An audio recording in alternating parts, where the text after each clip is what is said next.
வா பெருமாள், மேல வா. வேண்டாம் மாதுரி, நான் வீட்டுக்கு போறேன். ரூபா எனக்காக காத்துட்டு இருப்பா. ரூபா உன்னை இந்த நிலைமையில பார்த்தானா ரொம்ப வேதனைப்படுவா. நீ மேல வந்தனா உனக்கு மருந்து போடுவேன், சரியாயிடும். வா வாங்குறல. வா வந்து உட்காரு பெட்ல. அந்த ராஸ்கல் எலும்புலயே முதிச்சிட்டான். நீ எதுக்கு தேவையில்லாம அந்த மிருகத்துக்கிட்ட வம்புக்கு போற? அவன் உன்னை கேவலமா பேசும்போது பாத்துட்டு சும்மா இருக்க சொல்றியா? அவன் சொன்னதுனால இப்ப என்ன? என் வாழ்க்கையே ஒரு நாய் மாதிரி தான். ஏன் பொழப்பே மானங்கட்ட பொழப்பு. நீ ஏன் எனக்காக சண்டை போடுற? இந்தா இத வச்சுக்க, ரத்தம் நின்றும்.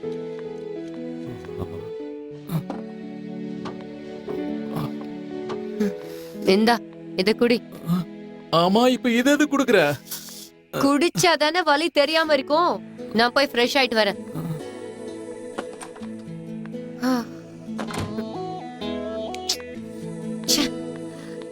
தேவையில்லாம அவகிட்ட வாய் கொடுத்து நீ வாங்கி கட்டிட்ட. உன் வேலை என்னமோ அதை மட்டும் பார்த்துட்டு போக. என்ன பண்ண சொல்ற? அவன் கண்டபடி பேசுவான், பார்த்துட்டு சும்மா இருக்கணுமா? கொஞ்சம் பொறுமையா இருக்க வேண்டியதானே? உனக்கு அந்த பவார பத்தி தெரியாதா என்ன? சரியான எச்ச பொறுக்கி அவன்.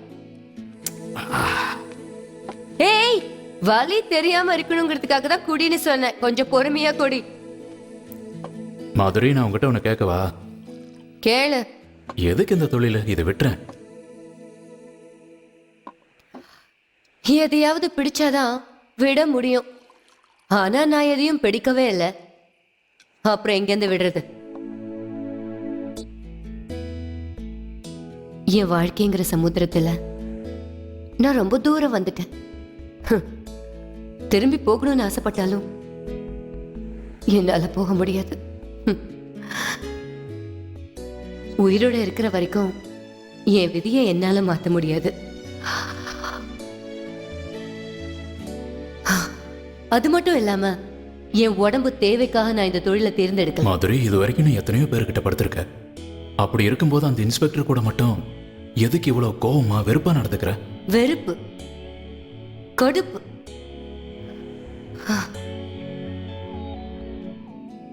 நான் ஏன் அவனை வெறுக்கிறேன்னு தெரிஞ்சுக்கணுமா?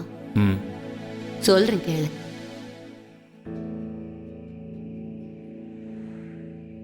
எனக்கு சொந்த ஊரு டெல்லி. என் உண்மையான பேர் மாயா குப்தா. சின்ன வயசுல இருக்கிறது எவ்வளவு சந்தோஷம் தெரியுமா? ஒரு பொறுப்பும் இல்லாம கவலையும் இல்லாம நானும் ஒரு பட்டாம்பூச்சி போலதான் இருந்தேன். சந்தோஷமா. என் அப்பாவுக்கு கடைசி பொண்ணுனா நான் அவருக்கு ரொம்ப உயிர். நான் நல்லா படிச்சு பெரிய ஆளாகணுங்கிறது அவரோட ஆசை. ஆனா என்னோட தலையெழுத்து எழுதுனவனுக்கு அது பிடிக்கலன்னு நினைக்கிறேன். நாள் முழுக்க என் அம்மாட்ட கேள்வி மேல கேள்வி கேட்டுக்கிட்டே இருப்பேன். ஒரு நாள் நான் என் அம்மா கிட்ட புருஷன்னா யாருமான்னு கேட்டேன். அதுக்கு என் அம்மா, நீ பெரியவளாகி ஒரு நல்ல பொண்ணா வாழ்வல்ல, அப்போ உனக்கு கிடைக்கிறவன் தான் புருஷன் நாங்க. அதுக்கு நான் அம்மா கிட்ட கேட்டேன், ஒருவேளை நான் நல்ல பொண்ணா வளரலன்னா அப்போ? அதுக்கு அவங்க, நிறைய பேர் உன் வாழ்க்கையில வருவாங்கன்னாங்க. அவங்க சொன்ன வார்த்தை உண்மையாயிடுச்சு.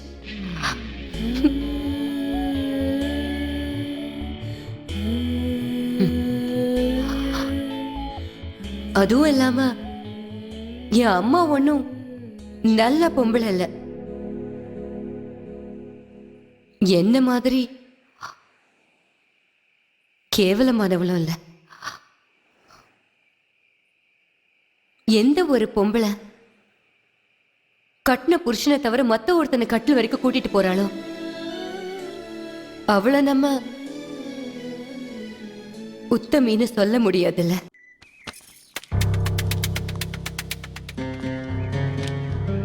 சும்மா சொல்லக்கூடாதே. இந்த ஏரியால சமத்தியான ஃபிகர் நீ ஒருத்தி தான். இப்படி மொத்தத்தையும் மூடிக்கிட்டா என்ன அர்த்தம்? ஏன் அங்கேயே நிக்கிறீங்க? பக்கத்துல வாங்க. அவ்வளவு அவசரமா உனக்கு?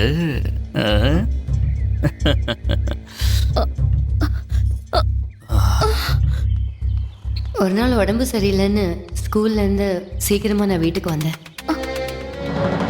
வீட்டுக்கு வந்து பார்த்தா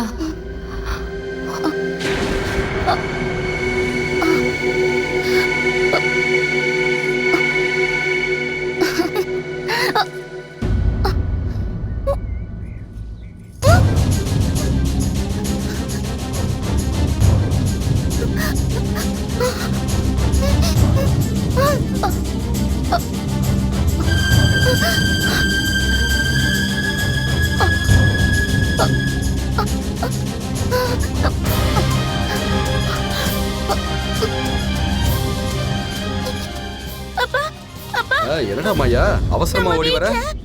அம்மா கூட அந்த போலீஸ்காரன் அம்மா என்னம்மா சொல்ற நீ? ட்ரெஸ் எல்லாம் அவுக்குறான்ப்பா. வா வா வா.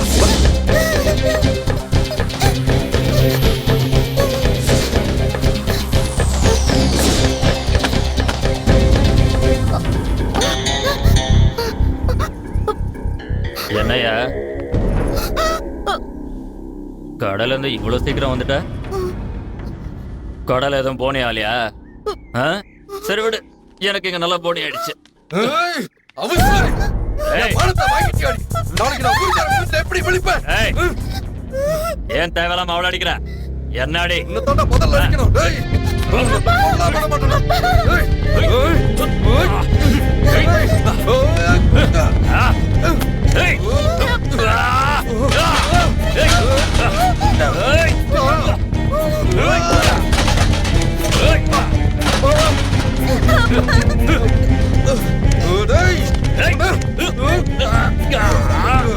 ஏய்.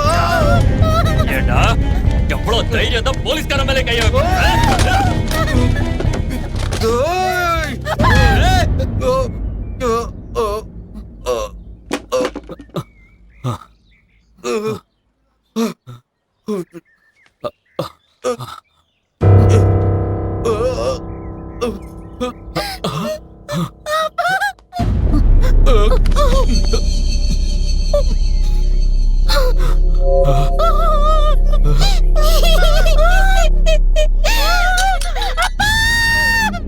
அம்மா அப்பாவை கொலை பண்ணிட்டாங்க.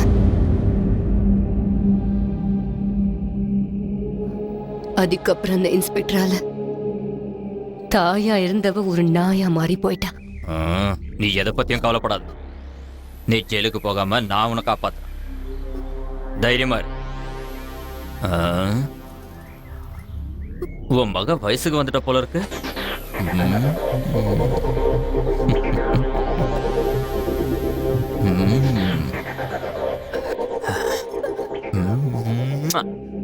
அதுக்கப்புறம் என் அம்மா என்ன அந்த போலீஸ்காரனுக்கு பலி கொடுத்துட்டா.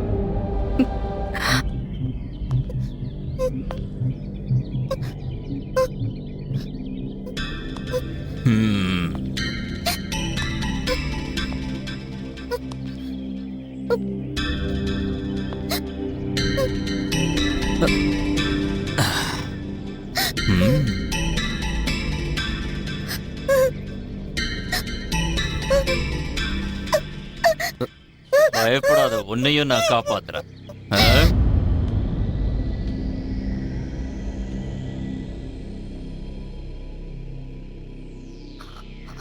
அதுக்கப்புறம் ஒரு நாள் நான் ரொம்ப தூரமா போயிட்டேன். இங்க மும்பைக்கு வந்தேன். பார்ல டான்சரா வேலை பார்த்தேன். மாயாலேருந்து மாதிரியா மாறினேன். கொஞ்ச நாள் நிம்மதியா இருந்தேன். அதுக்கப்புறமும் விதி என்ன விடல. பார் மூடிட்டாங்க. நிறைய இடத்துல வேலை தேடி பார்த்தேன். ஆனா இந்த ஊர்லயும் எல்லா ஆம்பளைங்களும் சம்பளம் 5000 ரூபாய் தான் கொடுப்பானுங்க. கடையோட சேர்த்து படிக்கையிலையும் வேலை பார்க்கணும் நாங்க.